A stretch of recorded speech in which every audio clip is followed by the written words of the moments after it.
반갑습니다. 놀부 MBG 창업전략연구소의 강인규입니다. 네, 상권분석 강의를 좀 제가 1, 2강은 좀 이론적인 부분을 많이 좀 해드렸다면요. 3강서부터는 우리 사연들에게 실질적으로 도움이 되는 어떤 실전 사례 분석별로 해가지고요. 저희가 브랜드별로 해가지고 좀 안내를 좀 해드리는 시간을 갖도록 하겠습니다. 그러니까 강의보다는 어떤 사례이기 때문에 다른 사장님들이 어떻게 여기를 보시게 됐고 개설하게 되셨는지, 그리고 이런 상권들은 어떻게 봐야 되는지에 대한 간접 경험을 좀 경험하신다고 보시면 될 것 같습니다. 여러 가지 상권들이 있는데요. 제가 이번에 진행해드릴 상권은 요즘에 좀 많은 관심들을 갖고 계시고 이슈가 되고 있는 택지개발지구하고 신도시에 대해서 좀 말씀을 드리겠습니다. 그 첫 번째 시간으로는 저희 서울에 있는 강일지구입니다. 여기는 지금 택지개발지구고요.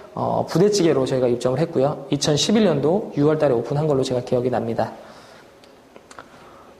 강일지구에 대한 상권입니다. 아마 상권 지도가 이렇게 좀 자세히 보시면 보이실 겁니다. 그래서 좀 잘 안 보이시더라도 좀 이해를 해주시고요.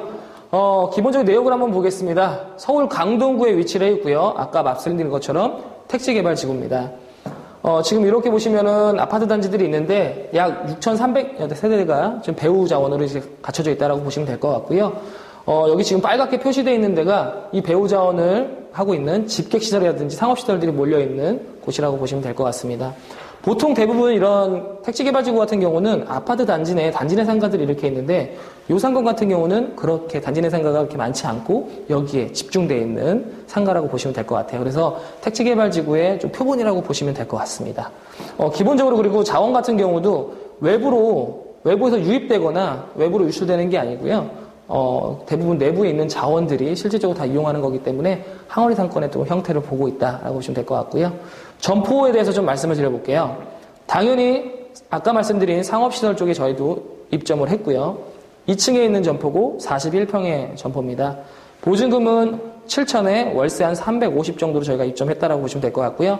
당연히 권리는 없이 들어간 점포라고 보시면 될 것 같습니다. 이게 점포의 실제 사진입니다.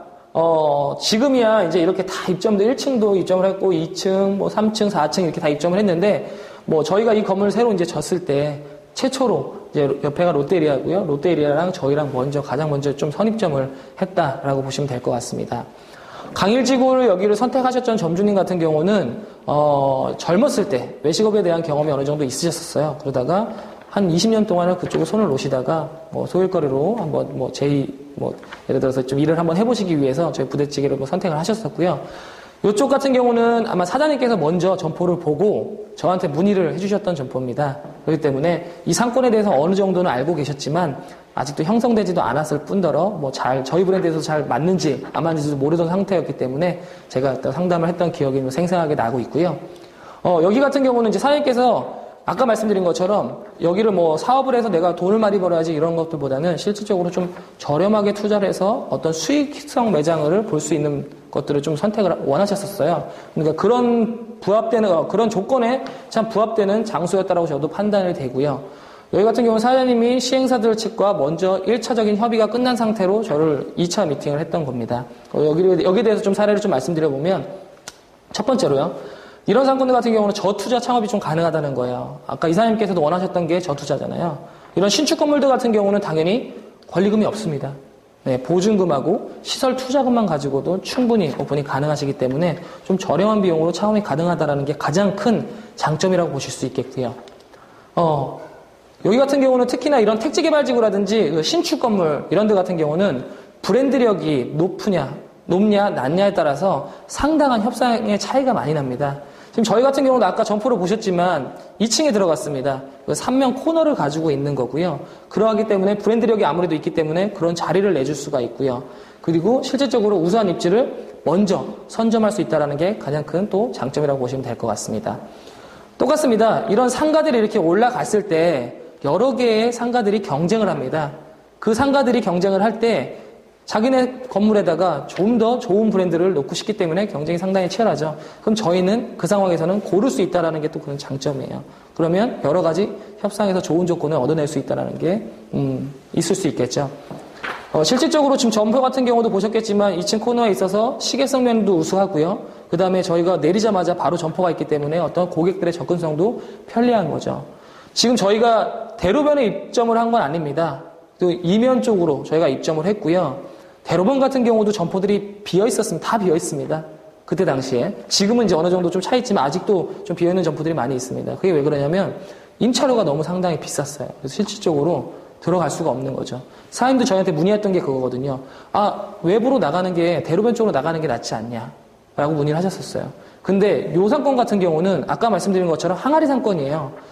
내부에 있는 자원들이 어떤 목적 구매성을 갖고 실질적으로 단골 고객이기 때문에 지나다니면서 보는 거 어느 정도 분명히 효과는 있을 수 있습니다. 하지만 자원들 자체 우리가 타겟을 하는 사람들이 그런 사람들이 아니기 때문에 안쪽으로 들어가도 무방하다고 판단을 했었고요. 그리고 대로변 쪽에 월세가 너무 비싸다 보니까 실질적으로 수익성이 좋지가 않은 거예요. 그렇기 때문에 오히려 안쪽으로 들어가서 평수를 더 넓게 가고 수익성은 좀 더 좋게 가자는 취지로 입점을 했다라고 보시면 될 것 같고요.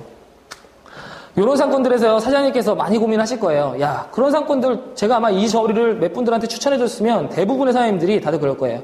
야, 거기 되겠어? 야, 뭐 점심 자원도 없는데 되겠어? 상권이 형성될지 안 생길지 모르는데 어떻게 그런 불안한 요소들이 많이 있죠. 하지만 여기 같은 경우도 그런 요소들이 있었어요. 사장님도 그런 것 때문에 불안을 하셨고. 그래서 그거를 해소할 수 있는 방법이 있어요. 그게 뭐냐면 렌트프리 부분입니다. 뭐 렌트프리, 뭐 용어가 이렇게 돼서 어렵다고 느끼실 수 있는데요. 쉽게 말해서 사장님이 매장을 오픈을 하신 다음에 몇 개월 동안, 협상된 그 몇 개월 동안 월세를 내지 않고 영업을 하신다는 거예요. 자, 처음 들어보신 분이 아마 있을 거예요. 저게 뭐야? 네, 상당히 중요합니다. 실질적으로 이 사장님도 똑같아요. 사장님께서 저희를 통하지 않고 개인적으로 가서 거기하고 접촉을 했을 때는 렌트프리에 대한 어떠한 얘기조차 들으시지 않았어요.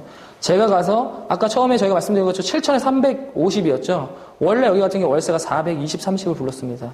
가서 협의를 2, 3차 하면서 월세도 조정을 했고요. 그 다음에 말씀드린 것처럼 렌트프리를 받았습니다. 몇 개월을 받았을까요? 1개월, 2개월? 아닙니다. 보통 6개월을 받았습니다. 상당한 기간이죠. 금액적으로만 보신다 하더라도 단순 계산으로만 하신 대로 한 2천만 원 정도의 가량을 2천만 원 정도를 아낄 수 있다는 큰 장점이 있죠. 요게 앞서 말씀드린 브랜드 파워예요. 뭐 개별적으로 제가 뭐 잘한 부분도 있겠죠. 하지만 브랜드력이 분명히 바탕이 됐기 때문에 그렇게 우리 시행사들과 협의를 해서 좋은 조건을 얻을 수 있다는 게 가장 큰 장점이었다고 보면 될 것 같아요. 지금까지도 영업 충분히 뭐 잘 하고 계시고요. 사장님들께서도 이런 택지개발지구를 이제 들어가실 때 같은 경우는 제가 말씀드린 이런 것들을 좀 생각을 하셔가지고 접근을 아마 하시면 될 것 같고요. 그리고 사장님께서 혼자 가시는 것보다는 항상 그 점포개발팀이라든지 담당자들과 함께 의논을 하셔가지고 어떤 전략적으로 접근을 하신다면 좀 더 좋은 조건으로 입점을 하실 수 있다라고 보실 수 있을 것 같습니다. 뭐 얘기들은 뭐 이렇게 좀 마무리를 짓고요. 이런 택지개발지구 들어갈 때 딱 두 가지만 조금 유념하시면서 들어가시면 될 것 같아서 마무리로 그거 말씀드리고 끝내도록 하겠습니다. 뭐 진짜 실제 있어서 사례입니다. 뭐 저희가 이제 신축이다 보니까 용도라든지 이런 것들을 잘 체크를 안 하시는 부분들이 있어요. 저희 같은 경우는 이종 근린생활시설로 이제 들어가야 되는 부분들이 있는데 그걸 생각 안 하고 사무실로 돼 있거나 이랬는데도 그냥 알아서 해주겠지라고 해서 들어가는 경우들이 많아요. 근데 나중에 실질적으로 사업자를 내려고 하다 보면 허가가 나지 않는 거예요. 실질적으로 그게 뭐 용도 변경 신청을 하시면 변경은 가능하지만 그래도 사전에 이런 것들을 미리 체크하신다면은 좀 더 원활한 오픈을 하실 수 있다라고 보실 수 있을 것 같고요. 뭐 일단 두 번째로는 이런 것들이죠. 이거는 솔직히 어떻게 볼 수는 없는 것 같아요. 그러니까 우리가 아까 전에 그 아파트 단지들이 있는데 미분양이 된다라든지 대형 직객시설이 들어오기로 했고 뭐 여기 들어오기로 뭐 예를 들어 예정이 돼 있었는데 그게 바뀐다. 뭐 예를 들어서 변경된다 하는 부분들이 생길 수 있습니다. 하지만 이제 이런 것들이 생길 수 있다라는 것을 염두하시고요. 일단 그런 것들을 철저하게 조사하시고 전문가들과 상의하셔가지고 미래를 좀 내다보시면은 좀 더 창업하시는데 성공 창업을 하실 수 있을 것 같다라는 생각이 듭니다. 이상 1차 사례를 좀 마치고요. 앞으로 이런 식으로 해가지고 또 다음 사례도를 좀 만나 뵙도록 하겠습니다. 감사합니다.